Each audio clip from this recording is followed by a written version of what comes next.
अस्सलाम वालेकुम।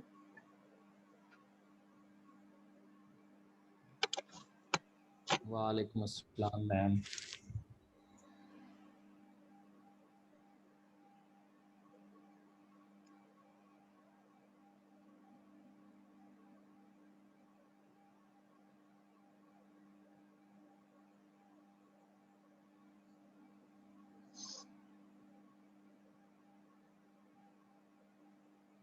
पढ़ना शुरू कर दिया कि कोई नहीं?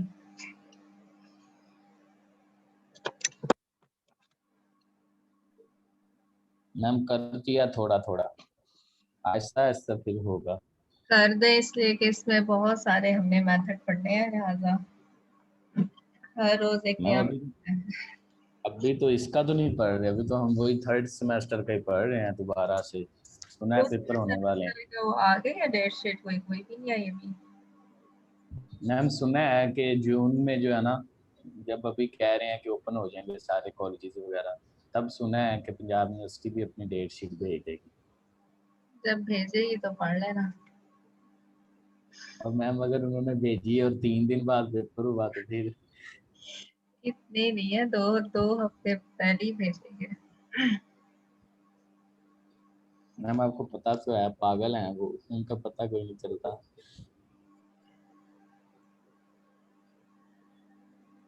ये सारे सोए होते हैं सुबह सुबह, 10 11 12, बस इतने ही आते हैं। कल 13 14 थे। नहीं मैम, ज्यादा हो गए थे कल, अच्छा, 19-20 थे, बाद में फिर जो है ना वो।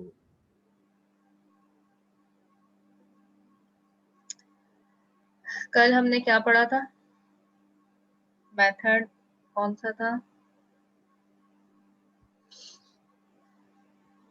पता नहीं, पता नहीं। डिफरेंशियल इक्वेशन को सॉल्व करने का कोई मेथड था, ये नहीं पता कौन सा डिफरेंशियल था। इक्वेशन को सॉल्व करने का मेथड था कौन सा, जिसमें वेरिएबल्स को सेपरेट कर लेते हैं। मेथड सेपरेबल इक्वेशंस हमने कल पढ़ी थी। आज है linear equations. Linear equations, linear हमने पहले डेफिनेशन पढ़ ली है। ऐसी इक्वेशंस होंगी जो लीनियर होंगी, किसमें? डिपेंडेंट वेरिएबल में। डिपेंडेंट वेरिएबल y आमतौर पर हमारे पास होगा, इसके अलावा भी हो सकते हैं, ठीक है। ऐसी इक्वेशंस हम ये जो चैप्टर नंबर 2 कर रहे हैं, ये सारा का सारा chapter first order differential equations का है। इसमें हमने कल जो टाइप पढ़ी थी उसको सॉल्व करने का मेथड था कि वेरिएबल्स को हम सेपरेट कर सकते हैं। सेपरेशन फॉर्म सेपरेबल इक्वेशंस कहलाती हैं। आज जो हम मेथड पढ़ेंगे फर्स्ट ऑर्डर डिफरेंशियल इक्वेशन को सॉल्व करने का मेथड है लीनियर इक्वेशंस है। ठीक है, लिनियरिटी के साथ सॉल्व करेंगे। लीनियर किस में होना चाहिए? लीनियर होना चाहिए वेरिएबल जो डिपेंडेंट हो। ठीक है, डिपेंडेंट वेरिएबल में इक्वेशन लीनियर होगी। ठीक है, लीनियर का मतलब ये है कि इसका डेरिवेटिव, पहली बात के डेरिवेटिव सिर्फ फर्स्ट ऑर्डर का होगा, हम पढ़ी फर्स्ट ऑर्डर रहे हैं। और दूसरी एक चीज़ होगी कि कोई इसके अंदर ट्रांसकेंडेंटल फंक्शन नहीं होगा। ठीक है, ट्रांसकेंडेंटल फंक्शन कौन से वेरिएबल में? जो डिपेंडेंट है। और अगर ये y है तो y की कोई पावर नहीं होनी चाहिए इक्वेशन के अंदर। ठीक है, y की पावर सिर्फ कौन सी होनी चाहिए? 1। इसके अलावा y की कोई और पावर नहीं हो सकती। अब first order differential equation of the form, साथ साथ एक आध सवाल जरूर कर लिया करें। ठीक है, ज्यादा मैं आपको नहीं कह रही, तैयारी जब आप करते हैं उसी वक्त पढ़ते हैं, लेकिन कम से कम आपको मेथड का पता होना चाहिए। अब first order differential equation of the form, इस तरह से हमारे पास इक्वेशन है dy by d x, first order derivative है y का विद रिस्पेक्ट टू x। इसका मतलब है y डिपेंडेंट वेरिएबल है इस वक्त। अब यहाँ पर अब देखें कि y की एक ही y की टर्म है और y की पावर कितनी है? 1। Therefore y is linear.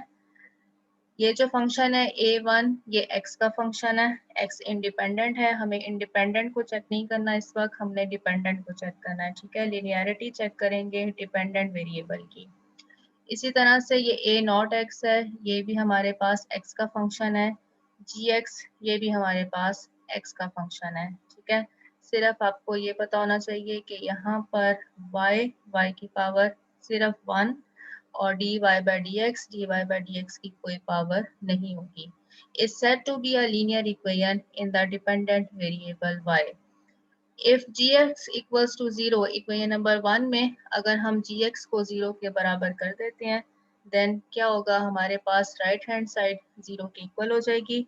Equation will become homogeneous. हम होमोजीनियस के बारे में पहले भी पढ़ चुके हैं, जब हमने लीनियर अलजेब्रा किया था उसके अंदर भी ये था कि अगर आपके पास इक्वेशन की राइट साइड 0 के बराबर होती है तो ऐसी इक्वेशन होमोजीनियस कहलाती है। If g of x equals to 0, then the equation is called homogeneous, otherwise it is non-homogeneous. Solve करने का मेथड है, ठीक है, लिनियरिटी को सॉल्व करने का, linear equation first order differential equation को सॉल्व करने का मेथड है। सबसे पहले आपने क्या करना है कि अगर dy बाई डी एक्स के साथ कोई फंक्शन लिखा हुआ नजर आ रहा है, जैसे कि इस वक्त a1x है, ठीक है, आपने क्या करना है? इसको स्टैंडर्ड फॉर्म में कन्वर्ट करना है। इसकी स्टैंडर्ड फॉर्म क्या है कि जो dy बाई डी एक्स के साथ फंक्शन लिखा हुआ है उसके साथ पूरी इक्वेशन को डिवाइड करते हैं। ठीक है, a1x के साथ हम पूरी इक्वेशन को डिवाइड कर देंगे। dy बाई डी एक्स के साथ जो कांस्टेंट है उसको 1 होना चाहिए। 1 के अलावा कोई भी अगर कांस्टेंट आ जाता है तो आप सबसे पहले उस 1 के अलावा अगर कोई भी आपके पास कोफिशिएंट आ जाता है तो उस कोफिशिएंट से आप पूरी इक्वेशन को डिवाइड कर देंगे। ठीक है, तो a1x के साथ इस वक्त हम पूरी इक्वेशन को डिवाइड कर रहे हैं।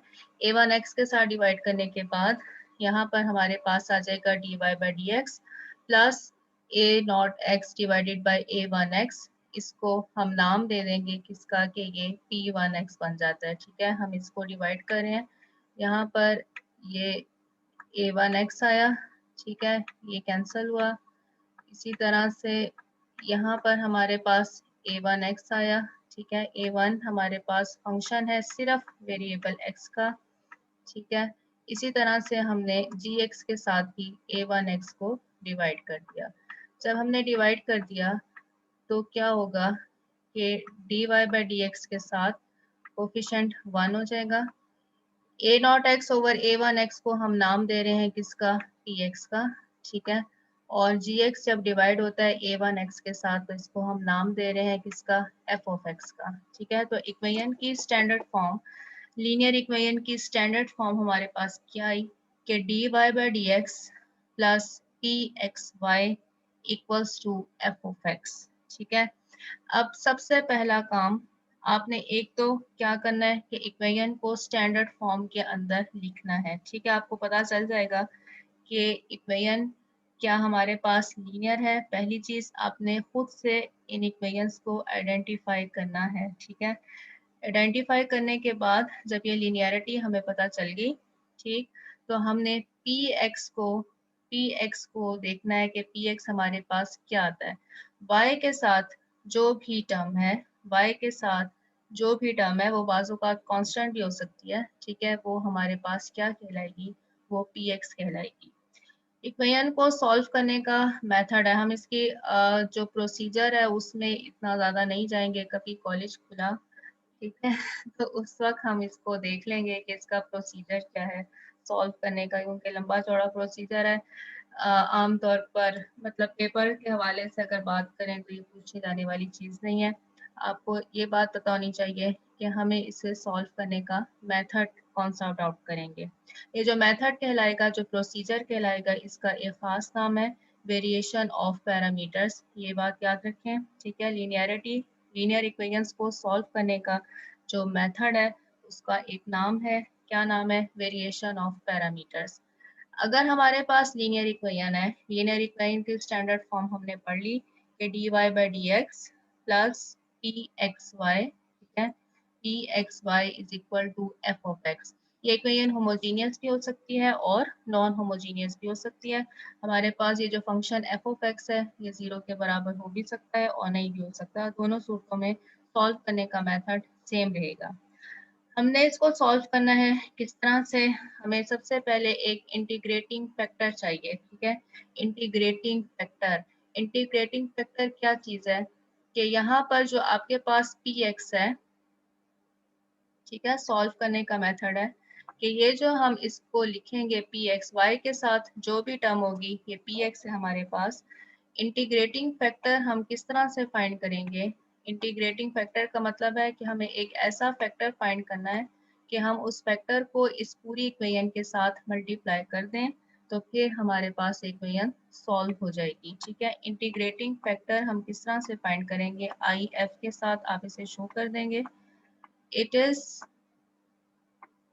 ई, ठीक है, एक्सपोनेंशियल है, यहाँ पर हमने इंटीग्रेशन करनी है किसकी, पी एक्स की। ठीक है, पी एक्स की इसके साथ जो हमारे पास इंडिपेंडेंट वेरिएबल है डी एक्स। ठीक है, इंटीग्रेशन करनी है with respect to independent variable, और इस वक्त इंडिपेंडेंट वेरिएबल हमारे पास एक्स है। इक्वेशन अगर लीनियर है, ठीक है, आपने पी एक्स देखना है कि क्या है। इंटीग्रेटिंग फैक्टर इसमें हमने फाइंड करना है लीनियर इक्वेशन को सॉल्व करने के लिए। इंटीग्रेटिंग फैक्टर हमारे पास किसके बराबर है, E P x D x के। ठीक है, ई की पावर में है पी एक्स डी एक्स। जब हमारे पास इंटीग्रेटिंग फैक्टर आ जाएगा तो हम उस इंटीग्रेटिंग फैक्टर को, जो स्टैंडर्ड फॉर्म है, ये इस वक्त 0 के इक्वल है, हमें हो सकता है यहाँ पर फंक्शन एफ ऑफ एक्स हो, हमें इसको इंटीग्रेटिंग फैक्टर को इस पूरी इक्वेशन के साथ मल्टीप्लाई कर देना है। ठीक है, इंटीग्रेटिंग फैक्टर के साथ इस पूरी इक्वेशन को हमने मल्टीप्लाई कर देना है। जब ये मल्टीप्लाई हो जाएगी तो आप देखेंगे कि ये जो हमारे पास लेफ्ट हैंड साइड पर टर्म होगी, ठीक है, सॉल्व करने का मेथड है, लेफ्ट हैंड साइड पर जब हमारे पास टर्म होगी इंटीग्रेटिंग फैक्टर को मल्टीप्लाई करने के बाद, तो वो हमेशा इक्वल होगी किसके, डी ओवर डी एक्स। ठीक है, किस टर्म के इक्वल होगी, डी ओवर डी एक्स। जो इंटीग्रेटिंग फैक्टर हमारे पास आया है वही होगा। ठीक है, इंटीग्रेटिंग फैक्टर और साथ में जो हमारे पास डिपेंडेंट वेरिएबल है वो कौन सा है इस वक्त, y। ये लेफ्ट हैंड साइड लाजमी तौर पर डेरिवेटिव बनेगा इंटीग्रेटिंग फैक्टर का y के साथ। ठीक है, और राइट साइड पर इंटीग्रेटिंग फैक्टर को मल्टीप्लाई करने से जो रिजल्ट आ रहा है वो यहाँ पर आ रहा होगा। ठीक है, ये फॉर्म लाजमी तौर पर बनेगी। जब ये फॉर्म हमारे पास आ जाएगी तो हमारा काम ये होगा कि आगे से इसकी इंटीग्रेशन कर देनी होगी। इंटीग्रेशन हम कर देंगे तो आपका ये क्वेश्चन सॉल्व हो जाएगा। और ये मेथड हमारे पास कौन सा है, लीनियरिटी का। ठीक है, प्रोसीजर की समझ आई है कि नहीं? मैम मैम कुछ खास समझ नहीं आई। इंटीग्रेटिंग फैक्टर तक तो आ गई है कि ये किस तरह से बनाया है इंटीग्रेटिंग हमने। फैक्टर हमारे पास जब आ जाएगा तो इंटीग्रेटिंग फैक्टर को जो गिवन लीनियर इक्वेशन होगी उसके साथ हमने मल्टीप्लाई कर देना है, पूरी इक्वेशन को इंटीग्रेटिंग फैक्टर के साथ मल्टीप्लाई कर देना है। ठीक है, ये हमारी गिवन इक्वेशन है, इस पूरी इक्वेशन को इंटीग्रेटिंग फैक्टर के साथ हम मल्टीप्लाई कर देंगे। तो आप देखेंगे कि जो लेफ्ट हैंड साइड है, अभी हम सवाल करते हैं आपको क्लियर हो जाएगा, ये जो लेफ्ट हैंड साइड यस। बनेगी ये लाजमी तौर पर डेरिवेटिव होगा किसका, D over D x derivative होगा इंटीग्रेटिंग फैक्टर का और डिपेंडेंट वेरिएबल का। ठीक है, डिपेंडेंट वेरिएबल इस वक्त हमारे पास y है, लाजमी तौर पर ये कंडीशन आनी चाहिए। और left hand right hand side जो है वो इंटीग्रेटिंग फैक्टर जो भी टर्म यहाँ पर है उसके साथ हो जाएगा। और बाद में हमें क्या करना है, एक इंटीग्रेशन करनी है, इंटीग्रेशन जैसे ही आप करेंगे तो ये सॉल्व हो जाएगा। ठीक है, अब हम सवाल करते हैं। बस याद रखिएगा कि इसमें हमें इंटीग्रेटिंग फैक्टर फाइंड करना है, एक लंबा चौड़ा ये प्रोसीजर है, कभी हम बाद में कर लेंगे। ठीक है, ये वर्किंग रूल भी है कि कैसे सॉल्व करना है। सबसे पहले ये है कि put a linear equation of the form 1 into the standard form. Standard form में सबसे पहले आपने इक्वेशन को कन्वर्ट करना है। स्टैंडर्ड फॉर्म में कन्वर्ट करने का मतलब ये है कि d y by d x के साथ अगर 1 के अलावा कोई और कोफिशिएंट है तो आप उसके साथ पूरी इक्वेशन को डिवाइड कर देंगे। ठीक है, d y by d x के साथ सिर्फ कोफिशिएंट 1 के इक्वल होना चाहिए। उसके बाद हम px को आइडेंटिफाई करेंगे कि px क्या है, y के साथ जो भी टर्म होगी वो px होगा। ठीक है, y के साथ जो भी टर्म है वो px है। px फाइंड करने के बाद हम इंटीग्रेटिंग फैक्टर फाइंड करेंगे। इंटीग्रेटिंग फैक्टर कैसे आएगा कि e की पावर में हमने इंटीग्रल लेना है किसका, px का dx के साथ। जब इंटीग्रेटिंग फैक्टर आ जाएगा तो आप उसको पूरी इक्वेशन के साथ मल्टीप्लाई कर देंगे। ठीक है, जो गिवन इक्वेशन 2 है उसके साथ हम उसको मल्टीप्लाई कर देंगे। तो क्या होगा कि इक्वेशन ऑटोमेटिकली कन्वर्ट हो जाएगी किसमें, derivative of integrating factor and the dependent variable y। ठीक है, इंटीग्रेटिंग फैक्टर हमने लेफ्ट साइड पर मल्टीप्लाई किया है, उसको राइट साइड पर भी मल्टीप्लाई किया होगा। लास्ट में हमें क्या करना है, इंटीग्रेट कर देना है ऑफ द लास्ट इक्वेशन। ठीक है, एग्जांपल देखते हैं।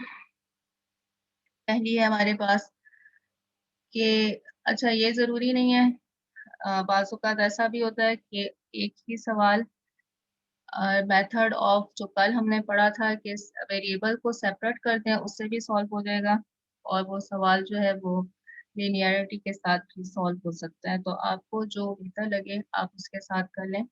इस वक्त ये मेथड वेरिएबल सेपरेट करके भी आप कर सकते हैं, क्योंकि इस वक्त हम ये पढ़ रहे हैं लिनियरिटी, तो हम इसको इस वक्त लिनियरिटी के साथ ही कर लेते हैं।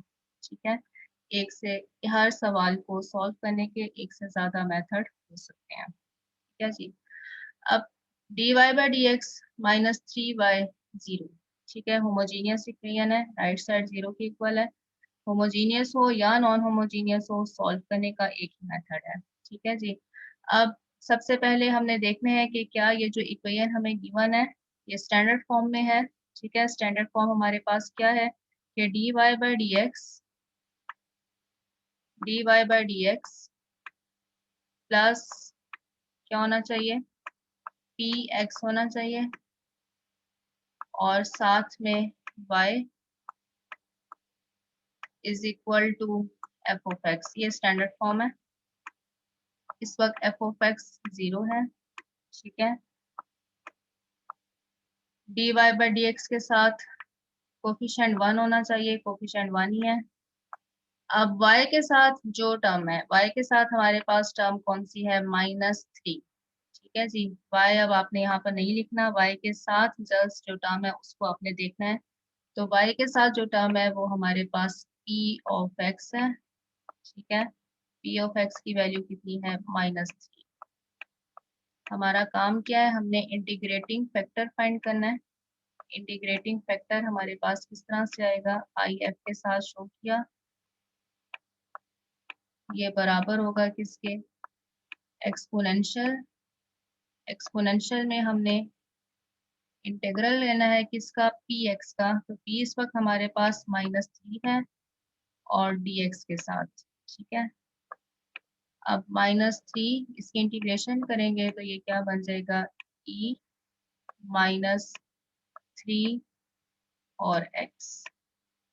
ये इंटीग्रेटिंग फैक्टर आ गया, इसको हम स्टैंडर्ड फॉर्म के साथ मल्टीप्लाई कर देंगे, ठीक है। इधर हमने मल्टीप्लाई कर दिया, e की पावर -3x के साथ bn को मल्टीप्लाई कर दिया, ठीक है। जब हमने इसको मल्टीप्लाई कर दिया तो अब आप देखें कि e की पावर -3x पहली टर्म के साथ आ गया, इसी तरह से -3 था, y था, इसके साथ भी e की पावर -3x आ गया। राइट साइड पर भी हमने इसको मल्टीप्लाई किया हुआ है। अब ये जो लेफ्ट हैंड साइड है, ये क्या चीज़ है, ये आप समझें कि डेरिवेटिव ओपन हुआ है, हमने इसको क्लोज करना है, ठीक है। जैसे कि आपको ये डेरिवेटिव है किसका, एक प्रोडक्ट है हमारे पास, किन दो चीज़ों की प्रोडक्ट है, इंटीग्रेटिंग फैक्टर की, ठीक है। लाजमी तौर पर ये बनेगा, आप बेशक इसको सॉल्व ना भी करें, आपको इसको चेक करने की ज़रूरत नहीं है। अगर इक्वेशन लीनियर है तो ये लाजमी तौर पर लेफ्ट हैंड साइड एक डेरिवेटिव होगा किसका, दो प्रोडक्ट्स का। वो दो प्रोडक्ट कौन सी हैं, ये पहली चीज हमारे पास इंटीग्रेटिंग फैक्टर है, ठीक है, e की पावर -3x इंटीग्रेटिंग फैक्टर है, और जो y है वो हमारे पास क्या चीज है, डिपेंडेंट वेरिएबल है, y डिपेंडेंट वेरिएबल है।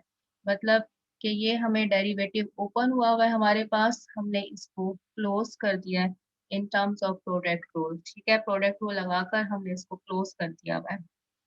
लाजमी तौर पर ये लेफ्ट हैंड साइड डेरिवेटिव होगा इंटीग्रेटिंग फैक्टर का y के साथ, बस ये याद रखना है।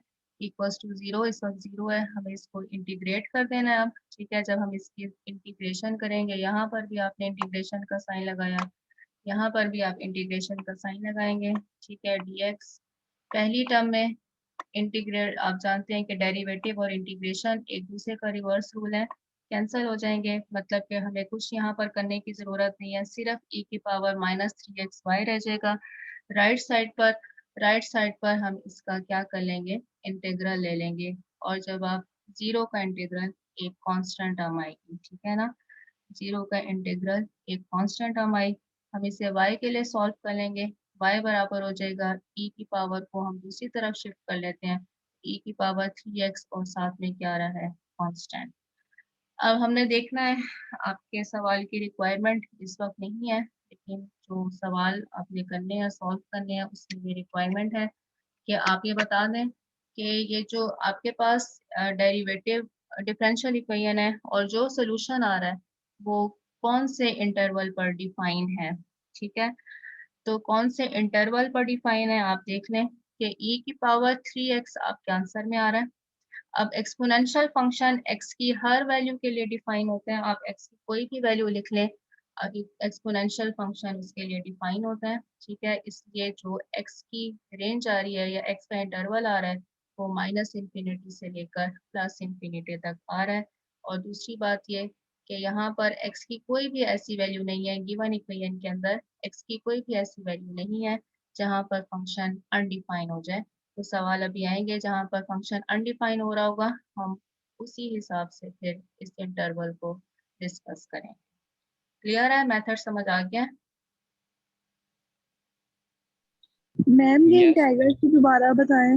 इंटरवल बताते हैं आपको जी। इंटरवल में हमारे पास क्या है, आपने देखना है कि दोनों चीज़ों को देखना है, ये जो गिवन इक्वेशन है इसको भी और गिवन इक्वेशन को भी, और जो सोल्यूशन हमारे पास आया है इसको भी, कि x की कौन सी वैल्यूज के लिए ये जो सोल्यूशन है या डिफरेंशियल इक्वेशन है ये x की कौन सी वैल्यू के लिए डिफाइन है, कौन से इंटरवल पर आप इसे डिफाइन कर सकते हैं। तो अब आप देखें कि आपका जो आंसर आ रहा है वो किस तरह से आ रहा है। पहली टर्म तो कांस्टेंट है, फिर e की पावर 3x है, एक्सपोनेंशियल फंक्शन है। एक्सपोनेंशियल फंक्शन x की हर वैल्यू के लिए डिफाइन होता है, ठीक है। कहीं पर भी इसकी वैल्यू ऐसा कोई x की वैल्यू नहीं होगी, कोई पॉइंट ऐसा नहीं होगा जहां पर ये अनडिफाइंड फॉर्म में आ जाए। ठीक है, x की कोई भी वैल्यू आप लिख लें, आपके पास एक्सपोनेंशियल फंक्शन का आंसर आ जाता है। इसका मतलब है कि एक्सपोनेंशियल फंक्शन की जो डोमेन है वो क्या है, माइनस इंफिनिटी से लेकर प्लस इंफिनिटी तक। एक तो हमने आंसर को चेक करना है, दूसरी चीज जो हमने चेक करनी है वो ये है कि डिफरेंशियल इक्वेशन तो किसी पॉइंट पर x की किसी वैल्यू पर अनडिफाइन नहीं हो जाती। ठीक है, x की कोई वैल्यू इस वक्त हमें नजर ही नहीं आ रही है। इसका मतलब है कि ये सारी ये जो डिफरेंशियल इक्वेशन है ये इस पूरे इंटरवल के लिए डिफाइन है। ठीक है, अगर ऐसा हो कि x की कुछ वैल्यूज ऐसी आ जाए जिस पर फंक्शन डिफाइन नहीं है, तो फिर हम उसको डोमेन में से बाहर निकाल लेंगे। मतलब कि इसमें से माइनस इंफिनिटी से इंफिनिटी तक का जो इंटरवल है उसमें से हम उसको स्प्लिट कर देंगे एट दोज पॉइंट्स जहाँ पर फंक्शन डिफाइन नहीं होगा। ठीक है,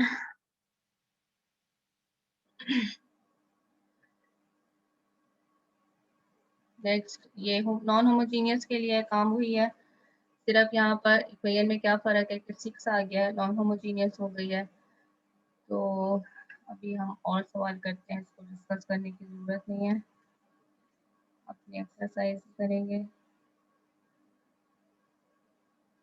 अब देखें ये इक्वेशन है, इसमें क्या है कि सबसे पहले स्टैंडर्ड फॉर्म में इसको कन्वर्ट करना है, क्योंकि d y by d x जो है वो एक्स के साथ मल्टीप्लाई हुआ है। यहाँ पर हमारे पास जो कोफिशिएंट है d y by d x का वो 1 होना चाहिए, 1 नहीं है तो हम सबसे पहले पूरी इक्वेशन को d y by d x का जो कोफिशिएंट है उसके साथ डिवाइड कर देंगे। डिवाइड करने के बाद ये हमारे पास स्टैंडर्ड फॉर्म में कन्वर्ट हो गई है। जब ये स्टैंडर्ड फॉर्म में कन्वर्ट हो गई तो व्हाट इज पी, पी बता सकते हैं क्या है इसमें, P of x. Integrating factor लिखना चाहते हैं तो उससे पहले हमें पी एक्स की वैल्यू चाहिए। 4/x है मैम, -4/x। ठीक है, माइनस -4/x। वाई के साथ जो भी हमारे पास कोफिशिएंट है वो पी एक्स है। तो पी एक्स की वैल्यू इस वक्त कितनी है, -4/x। जब इंटीग्रेटिंग फैक्टर हमें फाइंड करना है तो किस तरह से फाइंड करना है कि हमें जो पी एक्स की वन है, पी एक्स जो हमारे पास आता है उसी को हमने किस तरह लिखना है, e की पावर में। ठीक है, इंटीग्रेटिंग फैक्टर हम किस तरह से लिखते हैं, इंटीग्रेटिंग फैक्टर इज क्या चीज़ है कि ये एक्सपोनेंशियल फंक्शन और साथ में हमने इंटीग्रल ले लेना है किसका, पी एक्स का। ठीक है, अब जो पी एक्स है हमारे पास उसकी वैल्यू यहाँ पर लिखेंगे। पी एक्स हमारे पास आया है -4 कांस्टेंट है, इसको हम बाहर ही लिख लेते हैं, -4/x dx। अब 1/x की इंटीग्रेशन की तो क्या आया, बोले 1/x की इंटीग्रेशन की तो क्या आया, log x। ठीक है, लगता है इंटीग्रेशन भूली भी है, log x। अब आपने क्या करना है, log की प्रॉपर्टी लगानी है। log की क्या प्रॉपर्टी होती है कि log से पहले अगर कोई कांस्टेंट है तो आप, या कोई भी कोफिशिएंट है, आप उसको इस वेरिएबल x है उसकी पावर में लिख सकते हैं। हम इसको लिख सकते हैं log x। ठीक है, log x की पावर कितनी, -4। ठीक है, -4 हम इसकी पावर में लेकर आ सकते हैं। लॉग और एंटी लॉग, ये हमारे पास लॉग है, एक्सपोनेंशियल क्या है, एंटी लॉग है। ठीक है, ये आपस में कैंसिल हो जाएंगे। हर सवाल में ज़रूरी नहीं है कि कैंसिल हो, इस वक्त कैंसिल हो रहा है। हमारे पास आ रहा है x की power -4। Integrating factor is x power -4। ठीक है, एक्सपोनेंशियल और लॉग आपस में कैंसिल हो जाता है, लेकिन उसको कैंसिल करने से पहले आप -4 जो पावर है, जो इस वक्त हमारे पास लॉग से पहले टर्म है उसको पावर में लेकर जाएंगे x की पावर में, फिर आप एंटी लॉग और लॉग को आपस में कैंसिल कर सकते हैं। सिर्फ जो टर्म यहाँ पर बचेगी वो x की पावर कितनी हो जाएगी, -4। It is the integrating factor. Now we have to multiply this integrating factor with the standard equation जो हमने पहले लिखी हुई है, उसके साथ हम इसको मल्टीप्लाई कर देंगे। जब हम इसको मल्टीप्लाई कर देंगे तो क्या होगा कि जो लेफ्ट हैंड साइड है वो लाजमी तौर पर क्या चीज़ होगी, वो डेरिवेटिव होगा इसका 2 फैक्टर्स का। वो 2 फैक्टर कौन कौन से हैं? एक तो हमारे पास इंटीग्रेटिंग फैक्टर है, इंटीग्रेटिंग फैक्टर है हमारे पास x minus 4, x power minus 4, और साथ में जो डिपेंडेंट वेरिएबल है वो कौन सा है? y।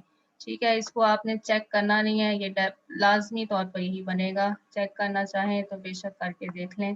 साथ में क्या है कि यहाँ पर भी हमने मल्टीप्लाई किया हुआ है, ठीक है, x पावर माइनस 4 के साथ, तो ये x पावर 5 है। एक पावर 4 खत्म हो जाएंगी, एक रह जाएगी, x रह जाएगा, और एक्सपोनेंशियल फंक्शन ex रह जाएगा। ठीक है, अब इससे आगे हमें इंटीग्रेशन कर देनी है, बोथ साइड इंटीग्रेशन करेंगे तो इंटीग्रेशन और डेरिवेटिव एक दूसरे का रिवर्स प्रोसेस है, कैंसिल हो जाएंगे। हमारे पास सिर्फ क्या रह जाएगा? x माइनस 4 और y, और अब हमें राइट साइड पर इंटीग्रेशन करनी है। इंटीग्रेशन करने का इस वक्त जो मेथड यहाँ पर लगेगा, क्योंकि x है, e पावर x है, तो हम किस तरह से इसको इंटीग्रेट करेंगे? Bye integration by part. Parts. ठीक है, इंटीग्रेशन बाय पार्ट्स हम इसके साथ इस पर अप्लाई करेंगे। आपने इसको y के लिए सॉल्व करना होगा, x की पावर माइनस 4 को दूसरी तरफ शिफ्ट कर देंगे।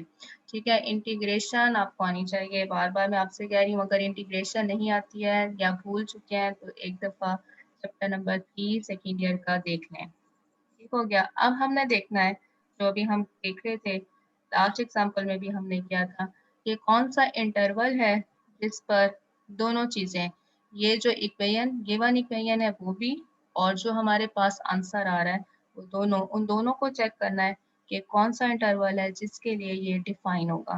अब देखें, यहाँ पर आ रहा है हमारे पास x, या यहाँ पर जब हमने इसको डिवाइड कर दिया तो इधर x आ रहा है। ठीक है, अगर x की वैल्यू 0 हो गई तो फिर ये इक्वेशन डिफाइन नहीं होगी। ठीक है, if x equals to 0 then this equation is undefined. ठीक है, एक तो ये चीज आगे, इसका मतलब है कि 0 हमारे पास एक क्रिटिकल पॉइंट आ रहा है। नेक्स्ट हम देख रहे हैं कि हमारे पास सोल्यूशन क्या है। सोल्यूशन हमारे पास x पावर 5 है, ex है, x की हर वैल्यू के लिए डिफाइन है। x की पावर 4 है, ex है, हर वैल्यू के लिए डिफाइन है। x की पावर 4 है, x की हर वैल्यू के लिए डिफाइन है। पोलिनोमियल्स हैं, और साथ में क्या है कि e एक्सपोनेंशियल फंक्शन मल्टीप्लाई हो रहा है, तो ये सारी चीज़ जो है ये x की हर वैल्यू के लिए डिफाइन है। लेकिन जो गिवन इक्वेशन है वो 0 के लिए डिफाइन नहीं है। ठीक है, 0 is the singular point, 0 is the singular point. Therefore अब जो हम अपना इंटरवल लिखेंगे वो 0 से इन्फिनिटी, आप दोनों तरह से इंटरवल लिख सकते हैं। आप माइनस इन्फिनिटी से लेकर 0 तक भी लिख सकते हैं, 0 से इन्फिनिटी तक भी लिख सकते हैं, और सिर्फ आप ये भी लिख सकते हैं कि हम अपने सेट ऑफ रियल नंबर में से 0 को मतलब निकाल दें। ठीक है, लेकिन ये जो बुक है ये फॉलो कर गया इस चीज़ को कि अगर हम यहाँ पर एक x की वैल्यू जैसे कि 0 पर डिफाइन नहीं हो रही थी, तो हमने क्या किया, अपने इंटरवल को 0 से आगे, ठीक है, 0 से लेकर इन्फिनिटी तक, 0 को शामिल नहीं कर रहे हैं, ओपन इंटरवल लिख रहे हैं, 0 से लेकर इन्फिनिटी तक। माइनस इन्फिनिटी टू 0 मैंने नहीं देखा कि किसी सवाल में उन्होंने यूज़ किया है, 0 से इन्फिनिटी ही कर रहे हैं, और ऐसा भी नहीं लिख रहे कि सिर्फ आप 0 को निकाल दें। ठीक है, कोई सा आपने इंटरवल लिखना होता है, जैसे हमने पहले भी देखा था 1.2 हमने की थी, कोई सा भी इंटरवल लिखना है तो आप इसको 0 से इन्फिनिटी ही लिखते हैं। ठीक है जी, नेक्स्ट है इनिशियल वैल्यू प्रॉब्लम है। सवाल को सॉल्व करने का वही मेथड है, लेकिन लास्ट में आपने क्या करना है कि इस इनिशियल वैल्यू, ठीक है, इनिशियल कंडीशन को अप्लाई करना है, x की वैल्यू 0, y की वैल्यू 4। इनिशियल कंडीशन अप्लाई करने से हमारे पास जो कांस्टेंट होता है उसकी वैल्यू आ जाती है। ठीक है, सिर्फ जो कांस्टेंट होता है उसको फाइंड करने के लिए इनिशियल वैल्यू हम यूज करते हैं, बाकी पिछला सारा प्रोसीजर वैसे ही है। अब इसको भी देख लें, यहाँ पर ये स्टैंडर्ड फॉर्म में है, आपने x के साथ इंटरवल लिखना है। यहाँ पर x की कोई भी ऐसी वैल्यू नहीं है जिस पर ये जो गिवन डिफरेंशियल इक्वेशन है वो अनडिफाइन हो। ठीक है, इसलिए ये माइनस इन्फिनिटी से इन्फिनिटी तक हमें आंसर दे रहा है। यहाँ से जो हमारा सोल्यूशन आ रहा है उसमें क्या है, x आ रहा है, x हर रियल नंबर के लिए डिफाइन है, एक्सपोनेंशियल फंक्शन आ रहा है, हर रियल नंबर के लिए डिफाइन है, therefore the interval is -infinity to infinity. अच्छा जी, एक हमने यहाँ पर एक और चीज़ लिखनी है अपने सवाल की, आगे रिक्वायरमेंट आएगी कि ट्रांजिट टर्म लिखें। ठीक है, ये आपको ट्रांजिट टर्म नज़र आ रही है, कैसी टर्म है? जो हमारे पास रिजल्ट आ रहा है, ठीक है, जो हमारे पास रिजल्ट आ रहा है, आपने देखना है कि क्या ऐसा होता है उसके अंदर कोई भी टर्म या पूरा सोल्यूशन ऐसा है कि x की वैल्यू इन्फिनिटी को अगर हम अप्रोच कराएं, अगर x इन्फिनिटी को अप्रोच कराएं तो y जो है, जो हमारे पास ये आंसर आ रहा है, वो 0 को अप्रोच कर जाए। ठीक है, अगर कोई ऐसी टर्म है इस सोल्यूशन के अंदर, जो हमारा रिजल्ट आया है उसके अंदर अगर कोई ऐसी टर्म है कि अगर x अप्रोच करे इन्फिनिटी को तो y 0 को अप्रोच कर रहा हो। ठीक है, अगर ऐसी कोई टर्म है तो ऐसी टर्म हमारे पास ट्रांजिट टर्म कहलाती है। अब देखें, x इन्फिनिटी को अप्रोच कर जाए, इसमें पहली टर्म है तो आंसर इन्फिनिटी ही आएगा। ठीक है, अब यहाँ पर देखें -1 कांस्टेंट टर्म है, 5 कांस्टेंट टर्म है। अब e पावर -x, अगर x हम इन्फिनिटी को अप्रोच कराएं, ठीक है, या आप ये e -x को, e पावर -x को कैसे लिख सकते हैं, 1/e पावर x। ठीक है, अगर x इन्फिनिटी को अप्रोच कर रहा है, ठीक है, हमने यही चीज़ चेक करनी है, ये कंडीशन सेम रहनी है ट्रांजिट के लिए। क्या ऐसा होता है कि x अगर इन्फिनिटी को अप्रोच करे तो y जो है वो 0 को अप्रोच कर रहा हो। अब x अगर इन्फिनिटी को अप्रोच कर जाए, यहाँ पर if x approaches to infinity तो क्या होगा, ये यहाँ 1/e की पावर इन्फिनिटी आ रही है। ठीक है, e की पावर इन्फिनिटी एक इन्फिनिटी ही होती है। ठीक है, 1/इन्फिनिटी, 1/इन्फिनिटी से हमारे पास आंसर क्या आ जाएगा, 0। अगर x इन्फिनिटी को अप्रोच कर रहा है तो y 0 को अप्रोच कर रहा है, किस टर्म के लिए, इसके लिए, ये जो 5e पावर -x है, therefore this term is 5e power -x is the transit term of the given differential equation। समझ लगी है? अगर यस हमारे मैम। सोल्यूशन में से पूरा सोल्यूशन आप देखें, जो आपका रिजल्ट आया है उसमें देखें, हो सकता है बाज़ औक़ात कोई ट्रांजिट टर्म ना हो सकता है कि एक से ज़्यादा आ जाए या पूरा सोल्यूशन ही आ जाए। आपने देखना है कि कोई ऐसी टर्म है, मैम अगर x इन्फिनिटी को अप्रोच करे तो y 0 को अप्रोच कर रहा हो। जी मैम, मतलब हमने कोई एक टर्म उठा के देख लेनी है, मतलब कोई एक सारी टर्म टर्म्स जो देखिए, हैं। पूरा सोल्यूशन देखना है। ये देखिए, इसमें x को अगर आप इन्फिनिटी अप्रोच कराएं, ये वाली पहली टर्म है, इसमें आप x को इन्फिनिटी अप्रोच कराएं तो ये पूरा सोल्यूशन इन्फिनिटी को अप्रोच कर रहा होगा। ठीक है, -1 एक कांस्टेंट टर्म है, इसका मतलब है कि ये ट्रांजिट टर्म नहीं है। इसी तरह से -1 एक ट्रांजिट टर्म नहीं है, लेकिन 5e पावर -x हमने चेक कर लिया कि जब x इन्फिनिटी को अप्रोच कर रहा है तो ये टर्म 0 को अप्रोच कर जाएगी। अगर ऐसी कोई टर्म है, ठीक है, तो that term is called the transit term. सही हो गया? Okay ma'am, okay ma'am. बात आएगी नहीं। ठीक है, काफी सवाल आप देखेंगे जिसमें ऐसी कोई टर्म नहीं होगी, और बाज़ ऐसा होता है कि पूरा सोल्यूशन ही ट्रांजिट सोल्यूशन बन जाता है। ठीक है, इसको आप चेक कर लेंगे। टाइम कितना है आज हमारे पास, ये आखिरी 2 मिनट रह गए हैं। अच्छा जी, ये एग्जांपल भी देख लेते हैं। फिर कल 2 घंटे की क्लास है, उसमें फिर इसको देख लेंगे। एन इनिशियल वैल्यू प्रॉब्लम, सवाल किस तरह से है कि ये पीस वाइज डिफाइंड फंक्शन है। पीस वाइज डिफाइंड फंक्शन आप जानते हैं कि रियल लाइन पर हम पीसेस के अंदर जब फंक्शन को डिफाइन कर दें, पीस किस तरह से बन रहे हैं कि x के मुख्तलिफ 2 इंटरवल्स हैं, that function is called the piecewise function. Function piecewise है, डिफरेंशियल इक्वेशन है, differential equation is the linear equation. ठीक है, हमें यहाँ से पता चल रहा है कि ये लीनियर इक्वेशन है, independent variable y, initial condition given है y 0 इज इक्वल टू 0। क्या करेंगे, सबसे पहले इस इक्वेशन को सॉल्व करते हैं। टाइम बहुत कम रह गया वैसे, ठीक है, कल करेंगे, इधर टाइम खत्म होने वाला है। आप जितना अभी तक काम किया है उससे रिलेटेड क्वेश्चंस मैंने आपको भेजे हुए हैं, आप देखिएगा। पहले मेरा ख्याल है कि पहला जो पार्ट है, जितने भी क्वेश्चंस उन्होंने लिखे हैं इस वक्त मेरे पास बुक तो है, लेकिन ओपन करके देख लेते हैं।